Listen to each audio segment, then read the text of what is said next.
What led you to creating Altitude? Laurence. Yes. So what led us to creating Aptitude? It feels like it happened to us, I think. It wasn't something we intentionally set out to do.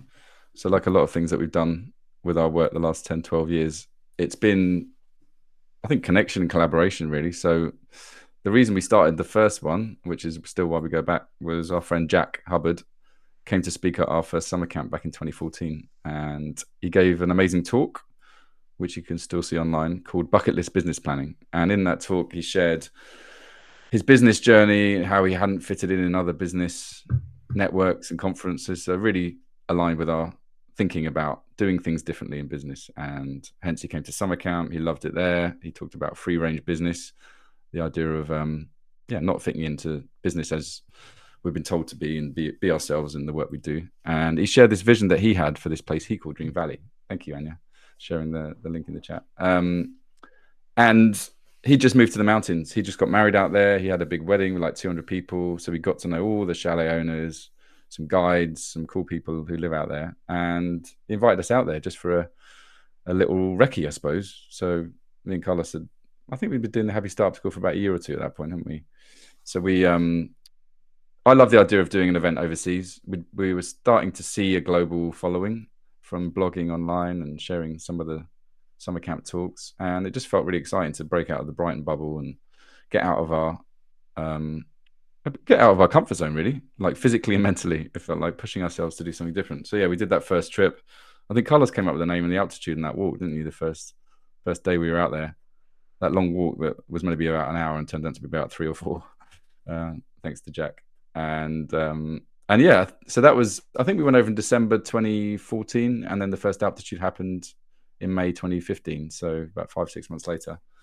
And really behind it was this idea of, we'd experienced lots of conferences, lots of events, and the best bits for me were always the in-between bits, where we got to meet people and hang out and maybe do some fun things, less so sitting still for 8 hours in sort of soulless conference centers. And yeah, that was the premise of it, really. What if we created a whole week with the in-between bits and brought some great people to a great place and let it unfold, really? And that was the intention at the start, was creating that space and seeing what emerged. And to be honest, we have changed a little bit. It's evolved a bit, but the essence of it, I think, is still the same. Wouldn't you say so, Carlos? Anything to add? No, I was busy trying to find photos of you, me and Tamsin, Fiona, and Neil walking through misty forests, trying to work out what is so special about this place, because we can't see anything. Yeah, we didn't see any mountains on that first trip. None whatsoever. But we did stay at this most beautiful chalet. It was just amazing. This like 4-story, high-end 19th century chalet that had been renovated by someone that Jack knew. And that, I think, also swung it in terms of the idea, because it wasn't just roughing it on the side of a mountain. It was this quite a luxurious space that we had the luck of being able to use, because this person had just renovated it. And so there's that element of, oh yeah, it's great being in the mountains. And personally, I haven't been brought up with being in nature. My experience of nature a lot of the time is insects and discomfort. But this idea of going into the mountain, and even the mountains for me were just like cold and basically scrape knees on rocks. Mm-hmm. But that idea of being able to take refuge back in a beautiful, luxurious bed with amazing food in the kitchen, the most amazingly huge kitchen, is ridiculous. And interspersed with, like, we'll go for a hike up a mountain, we'll go and do some whitewater rafting, we'll go and have a little walk to a lake. Is like, it was like nature light. Mm-hmm. which allowed us, well, for me, allowed me to tap into this love of nature without being chucked into the deep end. Exactly. So I actually found the picture of that first trip. Find it. Oh, if you WhatsApp it to me. Oh, you got it. You can put it up. Brilliant. There we go. So yeah, that's Fiona on the right. He used to work with us. Jack beside me. That's my wife Tamsin and Carlos, doing a full-on man spread and the misty lake. And it was more misty than that. Some bits of the walk you couldn't even see like more than a couple of meters. It was crazy. Exactly. But yeah, that first chalet was incredible, wasn't it? And yeah, that set the tone for everything else. Really, I think the thing I loved about that first trip was after the summer camp, the busyness of that first summer camp. 100 people was probably the first one. 3 days, we were there probably 5 days.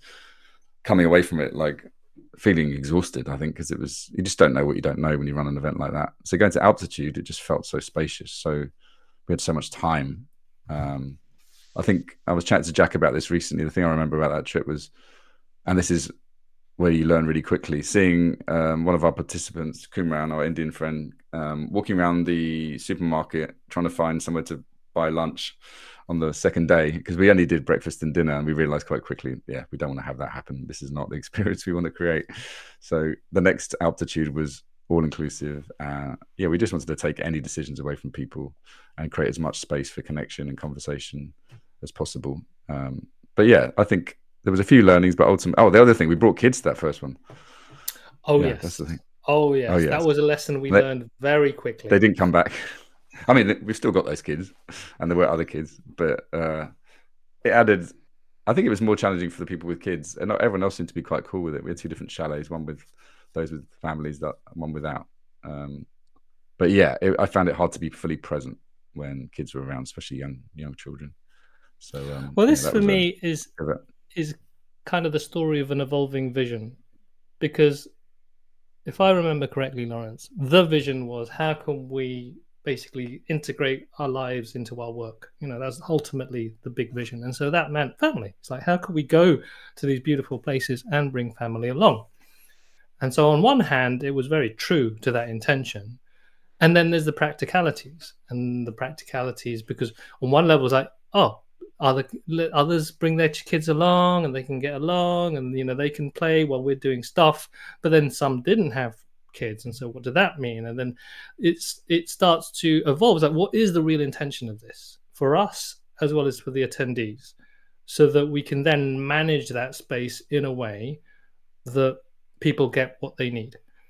And definitely now where we're at, where it is about finding some peace to really think more clearly, having kids running around does not contribute to that vision anymore. And from a logistical point of view, I mean, anyone who's run an event might be useful to know. Just not knowing how many, like, people have different amounts of kids, different aged kids. So in terms of logistics, organizing rooms, organizing the size of the group, organizing meals, it just adds a layer of complexity to it. As well as different ways of parenting. Yes. So we discover you really get to know people when you go on holiday with their kids.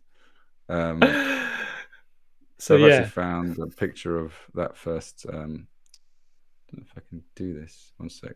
Anyway, you keep talking. I'll try and figure it out. You think we'd have worked this stuff out by now, wouldn't you? Oh, it's all part of the open vulnerabilities show that we're not perfect. So yeah, talking a bit more to Harry's sort of question or comment, he's here to hear about the experiences of running retreats in nature. And please, Harry, if you have any more specific questions we can talk to, that would be really helpful, rather than this kind of vague idea. Well, we have lots of stories and experiences of running retreats in nature. Some may be more pertinent than others. I would say one of the learnings is to create a helpful cadence. You read my mind, Harry. You were asking structure versus letting unfold, and I was just going to talk to that. Is having that balance, and the balance that we have broadly tried to create was having the mornings for conversations, structured, held spaces, and then the afternoons for free time to then, whether you want to continue those conversations or whether you want to go off and just be by yourself or you want to adventure, to take that time for yourself. And the benefit of having that structure in the morning that I've seen is, everyone knows where to be at what time, because that's the other thing. Mm-hmm. When you have 15, 20 people, many of whom are entrepreneurs, creative, freedom types, You it hate to can be told get what to do. chaotic very quickly. And so if you said, all right, yeah, we might meet in the mornings for a chat, and there's only two of you, and the other three, four, five, six, you don't know where anyone is, it doesn't create for a connecting vibe. So having, to be, and this is why it's great to have Claire, to have someone who can, I'm not saying Claire is strict, but she gives us very clear instructions about where we need to be and when. Having that is a godsend. Yeah. And don't be Strict with a afraid to do smile. that. Sorry? That's Claire's superpower. Strict with a smile. Strict with a smile. Exactly. And that is, I believe that's really, really important if you're going to create the vibe that we're trying to create, which is about connection. Because Especially you around don't. meal times as well, because those times are so connecting. I think it's not just about eating; it's about these are touch points with the group. So Yeah. I think Well, really respectful. logistically and energetically, it's important to people to be in sync at a certain level. And all of this is dependent, I believe, on what kind of culture in the end you want to create, Hmm. what kind of environment you want to create. And so it isn't like this is the way, but from how many have we done now of these retreats, including India and the US? 15, 16? Yeah, I think. Well, I think I worked out, including summer camp. We're talking 30 retreats if you include that. So yeah, So 30 experiences in nature. Um, and yeah, having, to hold a group of people together, there is a container that needs to be created. It can't be just a free for all. Um, well, we would not be comfortable if it was just a free for all. Let's put it that no. way. Is Claire still with us? Is she able to join us? I'm curious because I don't know, Claire. yeah, she's probably If like, "Oh, my studio's a mess, and I can't come on because she hasn't. You haven't if told her you're what if we're going you're to do." there, and you're willing to talk, please raise your hand, and I will I invite thought it you to might just be nice share to your talk through thoughts. the cadence of each day because I think most days, like you said, follow a similar sort of cadence. Even if the things might change, there's a structure to it, like you said, but you can ease into it, so it's not rigid, Yeah. but it's there to give safety ultimately. Yeah, because in terms of, there's a structure, well, while there's a cadence to the day and the week, the content can shift and change depending on the people there, and Hmm. that's the letting unfold bit. I'd say, Harry, Hmm. is allowing those who attend to share and take part in whichever way they want. And while, having done these experiences in nature 30 times, there is a lot that we can share and we can talk to and teach. Even we also know that there is a beauty in the emergent space where people are allowed to bring what they know and what they think and their own experiences. Yeah. Yay, Claire's going to join us. Wonderful. Way. Right. I bet she's been running around, tidying up the studio, getting it all good. I'm sure it's beautiful if something like it is now. So you're going to see the full team now. Yes. So the three of us, Jun- the last couple of years, have gone over by train, haven't we? So it's been nice to have a day or two either side to, ease into the experience. So it's slow travel has really helped to help get us clear before we get there, and also have a debrief on the way home. So yeah, I particularly like that part of the trip the last couple of years, well, and I've it means you avoid appreciated it the more. chaos of airports. Well, there's the chaos of airports, and there's that transition into Yeah. just a new space and new place. We don't just do altitude. We have our summer camp. We do our group coaching program. We are the marketeers, the sellers, the um, business strategy people for this thing, and so it needs space to transition in and out because we are then purely hosts. We're trying to be purely hosts when we're in altitude, and so traveling by train just gives us that opportunity to, like you said, Laurence, get in sync, but also I'd say just settle into the Yeah. altitude experience. I found a picture of the first chalet we did altitude at. So that was the upstairs, if you can see that. The upstairs There we go.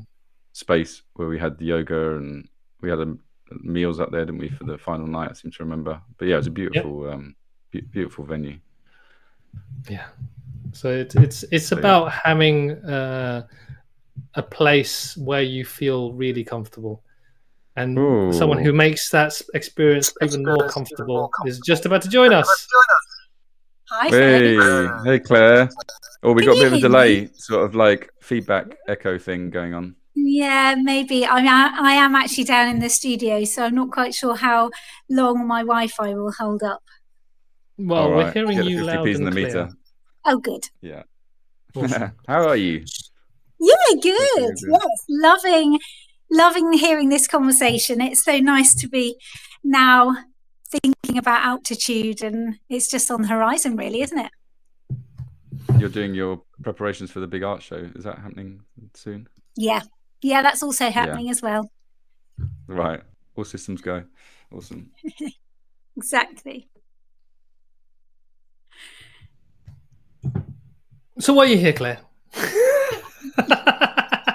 I was waiting No, for actually, what I Laurence to was. introduce you and Yeah, tell you sorry. what it is. I was going to find your Instagram to share it, and then I got sidetracked. So yeah, no, We'll do that. no, We'll do that I afterwards. thought I would check in with a call just because it's so nice to, yeah, be moving towards altitude. So for anybody who's watching this at the moment, my role at altitude is to coordinate the event and work with Laurence and Carlos to make sure everything's running nice and smoothly and everybody has what they need and we are where we need to be at the right times, which is a lovely job. And it sounds, yeah, it sounds all a bit clipboardy and scheduley, but it's not. It's more about, well, it is that, but it's also about understanding what's needed and when it's needed, which is it's lovely because that's based on the people that are there and what's happening when we're there. Yeah. I think this is an important part for me, for anyone thinking about doing this work. And we did it at the beginning. It was just myself, Laurence, and at the time Fiona. Actually, I was thinking about even with summer camp, just not really being clear about the roles, and essentially Laurence and myself still trying to do everything. And at the beginning, I think it's really important to go through that pain, and it is pain, to really know what's needed and to be able to understand what are the bits and pieces that need to be done. But if you are going to be a host, and if you are going to be holding space, and if you are going to try and essentially manage not necessarily the logistics, but the personalities, the needs, the energies, you can't be doing that while you're trying to work out what's for lunch and where's this and where's that and where people are going. And it will blow your mind, and it'll that energy will leak into the group. Yeah, exactly. I think it was Fiona who actually found you, wasn't it, Claire, all those years ago when we did the first summer camp. So you actually came on board to help out with summer camp and then have helped out there every year since, as well as altitude. Yeah, it's been a long while now. I know. And I think that's the beauty of it as well, is that you've experienced it enough where you're not just there logistically either. There is something, you are part of the group, and you do contribute to holding the space, being with others, even just getting something out of it yourself, would you say? Yeah, absolutely. Yeah, I mean, for many years worked in kind of, various different sorts of events, whether it's press events or whether it's a corporate event. And what I love about these events that we work on together is that the content of everything is so enriching as somebody who's working on the event as well, to be around everybody when there's the group discussions, or whether people are coming to realizations about things or learning about themselves or their business or whatever it is, all of those personal moments, that's what makes it so special, I think, versus doing a kind of like more cut and dry event where you're just purely delivering. So yes, it's a beautiful all-round experience. And I like the last couple of years. Quickly, I was going to say, you've sort of carved out a little space for yourself on the final day, haven't you? I don't know we haven't even talked about what you're going to do this year, but you think you did a vision board session a couple of years ago. Last year, it was literally the whole group all together, just making, what was it? We were weaving, weren't we? Weaving, that was it. We were weaving. And it's so funny, everyone just got so, I don't know, felt like they tapped into the inner child. I'll try and dig out a picture because it was such a lovely moment. Music was on, the sun was out, everyone was just in that creative space and reflecting on the week together. Yeah, it's lovely to do Yeah, lovely to have that afternoon of kind of relaxing, but doing something creative together. Yeah, so that's what I do outside of the event stuff anyway. And I think, yeah, there's like a processing moment, isn't it? I mean, a lot happens over the week, and there's lots of different experiences, and it's about making that space and time to process that individually together. Yeah, and it's just like, yeah, it's just lovely to do something that's a bit like with your hands. That hand-mind connection is so important. Yeah. Well, this for me speaks to the emergent aspect of the retreat. Within the 7 days itself, we have people from all sorts of backgrounds and geographies, and they'll bring stories, and because of that, we never know exactly what might turn up and what we might learn. And just over the arc of the last 3 years or so, and even sort of 10, 11 years of just doing this, that we've always tried to work out, how do we reflect on this week? Because it's quite a lot for some people, and sometimes that the last 2 days feel like they just go. You're just like, first 2 days feel like I've been here a month. There we go. The last 2 days will feel like they've just gone. And what was lovely is like you bringing your skills and your knowledge and what you do naturally that lended itself to, well, what about using this as a way to reflect? Yeah. So rather than us controlling it, saying, all right, this is how it should work, we're going to sit there, we're going to journal, and we're going to blah, blah, blah. Like, you know what? Why don't we play with this? Yeah. Yeah. And that was beautiful. And this is what I think we see as well over come out of the week, which is why I love the unknowns with altitude, in terms of we might know who's going to come, but people have gifts, they have needs, they have things that they can bring to the table, and often it's things we don't know, right? So they might share it at the start of the week. It's like, oh, we've got a bit of space for that. So that excites me too, not just us bringing something to it and Claire, but also the unknown sort of party tricks that people have up their sleeve. I mean, Vero was a case in point with that, wasn't she? Where she, did us a beautiful impromptu gig, essentially, and she was really excited to do that. It was a bit of a surprise for you two and for the rest of the group, but she'd been kind of working herself up to doing that, and it was just beautiful. It's gorgeous to see. She gave us such a special gift in that, I thought. Yeah. And I would say that's a unique, for me, a unique aspect of altitude is that balance between safety and surprise. Having real structure and clarity of where we're going to be, where we're going to stay, and having these elements of just things that you wouldn't have expected or wouldn't have been able to plan for even without being there. Yeah, definitely. Being there brings so much into the week, doesn't it? Whether that is something we might have to adapt, things like weather, being in the mountains, or I think Harry was asking about this, running retreats in nature. It feels to me like it's almost a metaphor for entrepreneurship, isn't it? We have to adapt to the changing environment, and like you said, the weather, storms, whatever it might be. If you're too fixed, then it doesn't work and you get annoyed, rather than going with the flow a bit more.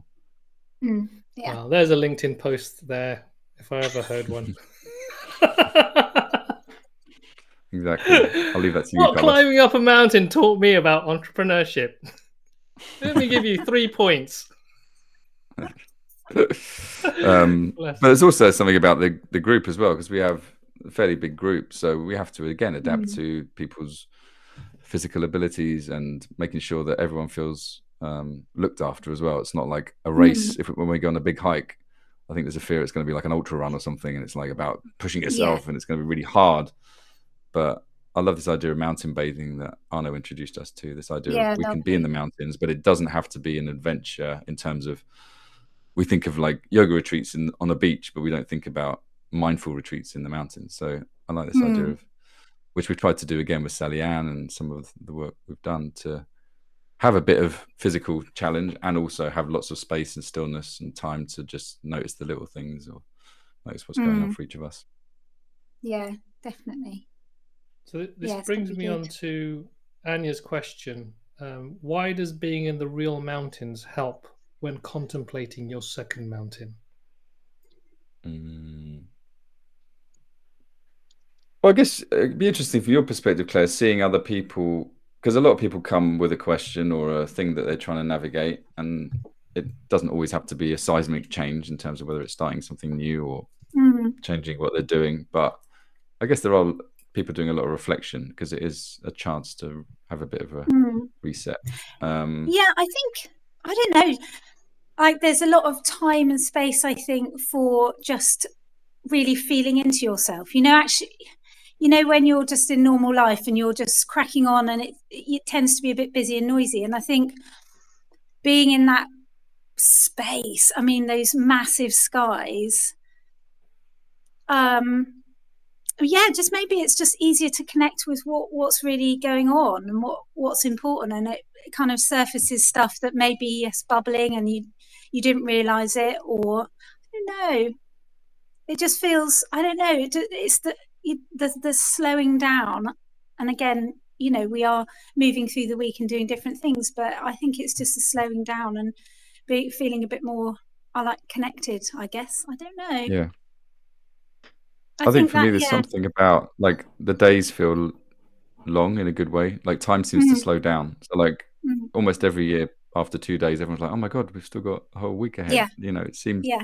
like time, because you're very present, I think, and maybe it's again getting away from screens. We're in the sort of foot of these amazing mountains. So there's something for me about, I don't know, feeling humble in the power of these things as well, like Oh yeah, for perspective shift. sure. When we Yeah. think actually these things have been here for hundreds of millions of years, we're pretty insignificant in the scheme of things. So in some ways, I find it helps to be a bit bolder when we come back, because you actually think, well, why not just give something a go? What's the worst that can happen? That courage that comes from, I think, just having that perspective. Yeah. Yeah, I definitely. think there's a couple of things that's come up for me. To get to the mountains is a commitment. Yeah. You can't just walk down the road from Brighton and there you are on the French Alps. You actually have to make an intentional commitment yourself to be somewhere, which means, okay, you've got to commit to the space. And then when you're in a space like the French Alps, this is very different to your day-to-day. Harry just talks about it interrupts patterns. And I think one of the patterns that I think I see it interrupting is the pattern of keeping the armor up. And I think that's the secret to really admitting that, finding what the second mountain is for you is actually realizing all of these patterns, all of this personality that I've created for myself, it might not be me. And being able to be in a space to talk with other people who are also being open, you probably get to know yourself better. So you realize actually this mountain that I have been climbing so far, I realized really isn't mine.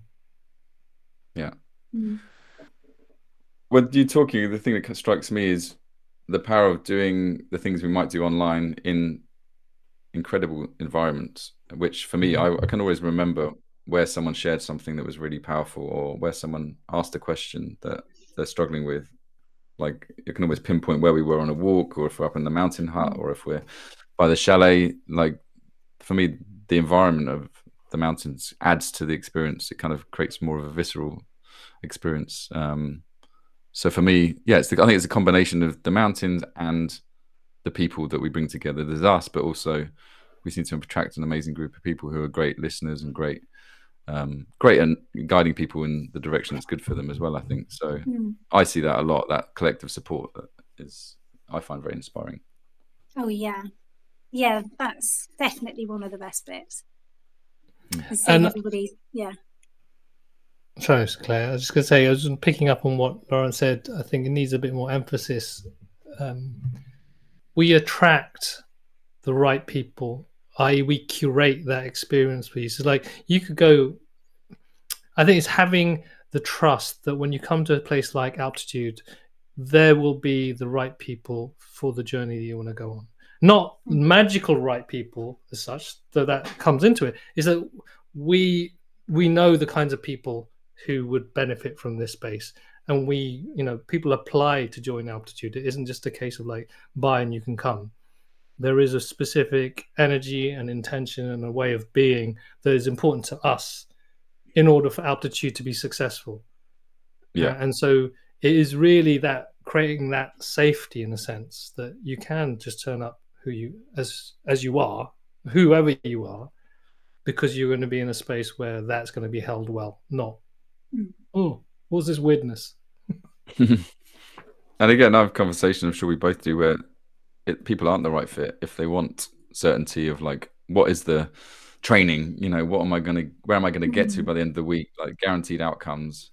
They want to sort of get the certificate almost at the end. It's a leadership retreat, so show me the accreditation that I can get almost. And that's fine, those things exist, but it's a bit of an antidote to that, isn't it? I think it's for people who are much more comfortable in company of people who they know that stories and experiences are more important than any sort of tick box. I think for me, there's also something deeper energetically. There's the I want to be right kind of person. I want to tell you what I know kind of person. I want to show my status kind of person. Oh, I there's nothing wrong with me kind of person. That right. I'll come to contribute. Yeah, that doesn't work. Yeah, if you feel like you're coming here to show off, in inverted commas. Show off is even the wrong word. It's like there's a defensiveness that I can feel like in that energy, as opposed to I don't know where I'm getting to. I want to be around other people. I value conversations with other people, and I also value being me. And that's where I want to find a space to be me, as opposed to be the successful person or the one who knows it all. That, whether that's, I want to win at something or, find the next business idea. If you're focused on that, I think it relates to an energy of just give me answers, or I'm going to tell you my answers. Yeah, there's a little bit of vulnerability, isn't there, in showing up as yourself and connecting with the other people that you're with. That always feels like that's quite important. Yeah, but like you said, I think I seem to remember we don't get as many of these inquiries now, but certainly in the early days, a lot of people would say, I want to come and speak at Altitude. I want to come and give a workshop at Altitude.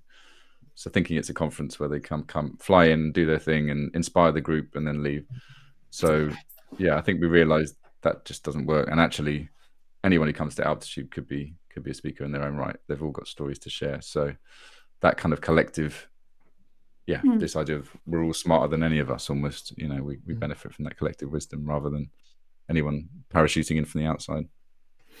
And I value, I enjoy people who come with real deep knowledge around something, but only if it's needed.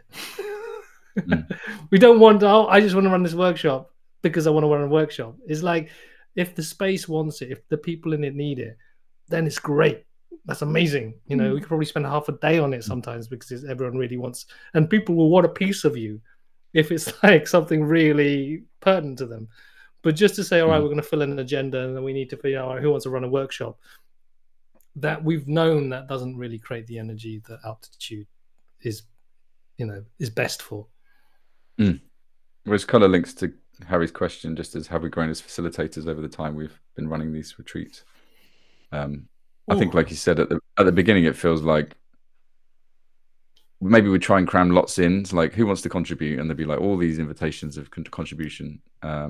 Like you said, now we try and base it on ultimately what the need is in the group, and that's one thing we do at the start of the week, which we haven't changed since the start, really, is it? Really tapping into why are people there, and what is it they need from the group over the week, and maybe they know, or maybe that becomes clear over the course of the week. How have you grown, Laurence, as a facilitator? I don't know, really. It's hard to say from my own perspective. I think for me, it's partly trusting the process. So Altitude for me is hard as an event organizer because in some ways it's a lot easier to have everything programmed and everything certain. And with summer camp, there's a lot more of that, isn't there? We do a lot more programming. We have a lot more sort of things in the schedule. I think with altitude, it for me it is. So it's how I've grown a facilitator, but probably more how I've got more comfortable with space and trusting in that space, rather than trying to fill it just to kind of appease my need for control or structure. Yeah, so I don't know. It's hard for me to say personally whether I've grown or not. How about you, Claire? Have you felt any growth that's related to being at altitude? Yeah, definitely. I think I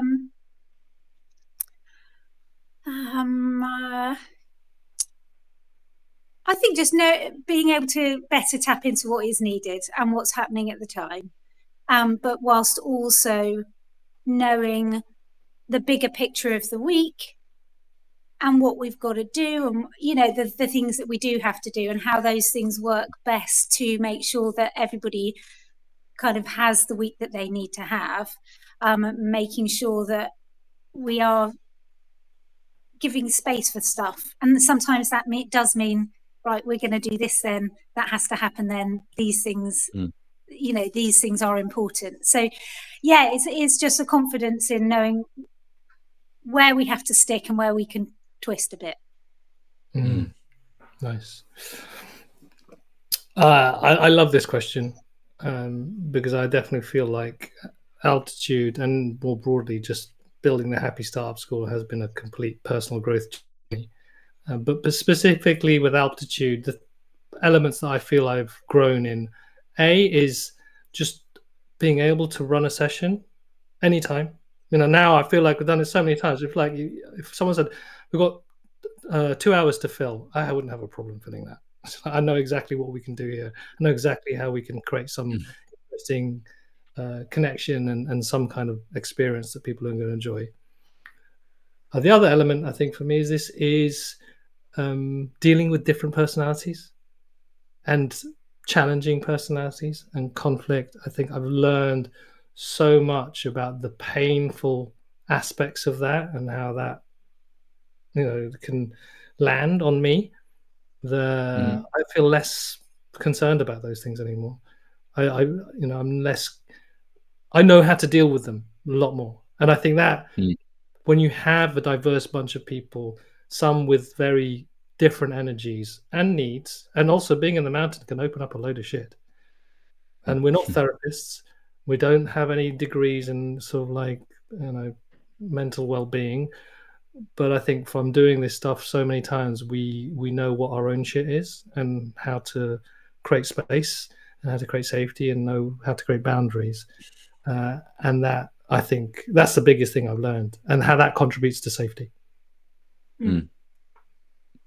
I would argue as well, I think we've grown as facilitators on Vision 2020, which I feel like we brought a lot of that into altitude. So the learnings from that, like wise crowds and just other formats that we use. I think even just like you said, getting to know people and their journeys more and more. There's certainly people embarking on their more second mountain type journey. I feel just got a lot more experience with people on that journey. And for me, altitude, I actually love just the conversations, like the walks and the one-to-one time with people.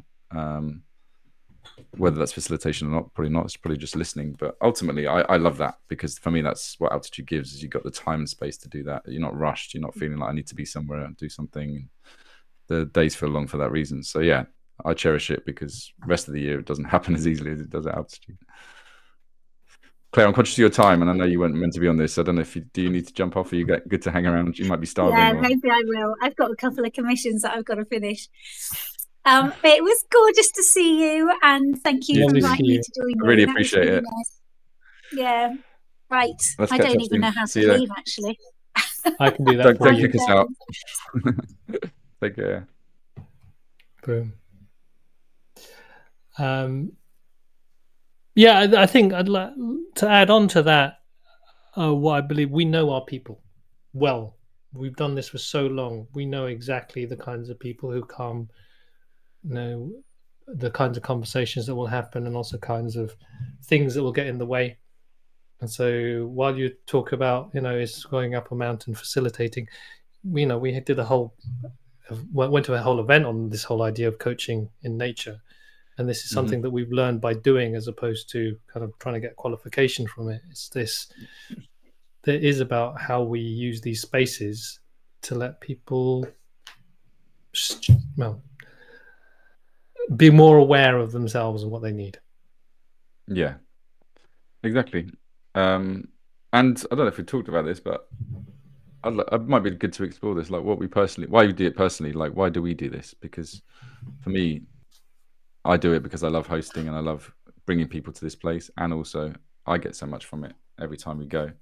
And it's not necessarily what I thought I needed, which again is what we see with Altitude too. People might come for one reason, but they leave with something hopefully more pertinent for where they're at. But yeah, there's something calling them there. So yeah, I'm curious, what do you get from it going each time? Because we've been on other trips. I mean, I'm going in a few weeks to do a shorter trip. We've done snowshoeing. You've taken, family out there, both of us. So there's something bigger than just Altitude. So the things that I value just in general are learning about people and their stories and their journeys. And there's something really life enriching, being able to connect with people's stories and learn new things about how they've experienced the world, whether that's through building a business, whether that's their own childhood. We've had people come from all over the world, and so I think there's a real sense of connection. A need for connection is definitely met by being at altitude, and that the adventure part as well, not just in terms of outward adventure in the mountains, but just adventure of like these new stories, these new views, and these new points of views, and these new kind of personalities. That's for me as much as a wonderful adventure. But that is only, I think, possible in the way I want it if the people there are open to really sharing. And I've been to other events and spaces where, again, there's that real there's a guardedness that I've never really experienced at any of our events.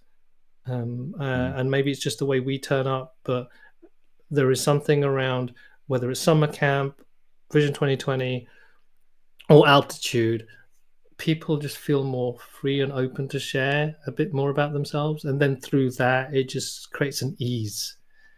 And then, to be really selfish, just get a chance to eat amazing food, sleep in the beautiful surroundings, enjoy the crisp mountain air, go bike riding, sit in a field. It is a.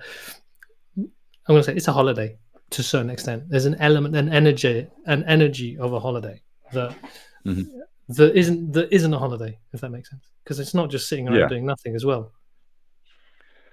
Well, yeah, and I think there's a swimming pool, there's a hot tub, there's a sauna, there's all the things that you might have on a holiday. But it's, for me, there's like you said, there's a layer of the people. So you could be sat there having an amazing conversation with someone you've just met, and they have shared something that's really moving, and it really connects. But like you said, you've got that space and that. So many books we learn about. So many books. Oh my God. So the book list probably within at the end of Altitude. 2 hours of being there is like, we need to put a book list somewhere. And so a big sort of flip chart appears with lots of Post-its on it. So yeah, there is, and that's the thing I love about this event is just the stuff you hear about that you didn't know, whether it's a book, whether it's a tool, whether it's an idea. Someone else is like, oh, you've not heard of that? And you're like, no, it's obvious to me. I've known it for years. And so this collision of ideas, I think, is great, because you come back with a whole little notebook of things to follow up with and to learn from. Yeah, there is a lot of learning. There's so much learning that you can get from Altitude that you wouldn't necessarily expect. And there's a shed load of laughter. I thought you said there's a shed load of unlearning. That would have been good. Well, yeah, there is that, but I think the laughter bit helps as well. Yeah. Actually, that was what I think it was last year, or last couple of years. We do a little reflection at the end, don't we? Claire does a session, we do a little journaling, and what do we take from the week? And I just remember thinking, yeah, my laughter quotient was ridiculously high. And I think, yeah, we work a remote a lot of our communities online. So yeah, I would say I don't get that year round as much as I'd like to have that sense of camaraderie and companionship, which leads to fun ultimately. And holding those two things, like quite, like you said, like Anya said, deep stuff that gets shared, some quite big things come up for people, and to be able to hold that lightly as well, and to laugh and enjoy each other's company. And that's for me a very important mix, like to be able to have powerful conversations, to learn something, quite new, but also quite helpful and maybe quite useful. But to do that in a space where you can just have fun as well, and you can just let the inner child out now and again, so you're not always tight-lipped and buttoned up. You're able to play with ideas and also just play in general. And there's Mulkey. Is it Mulkey? The game? Mulkey, yeah, you get to be competitive as well. Explain Mulkey for people who don't know what Mulkey is. I'm sure a few people might know it. It's a bit like Skittles, isn't it? But it's a really annoying game if you're competitive, because it's quite hard to win at. There's lots of Skittle type things, but I can't remember the rules. I remember the first time I play it. It's like there's a whole load of them, and if you hit one down, you get a point. But if you hit more than one, no, I can't remember. I need to send you a link to the rules. You explain it. You play more at home. I can't even explain it. I was going to say is a bit like pool and Skittles and something else, because you do have to name your ball or your peg or whatever, and if you don't hit that and you hit another, you lose points. And at the same time, there are points. It's like, so yeah. You got to be there to really. It's quite addictive. Yeah.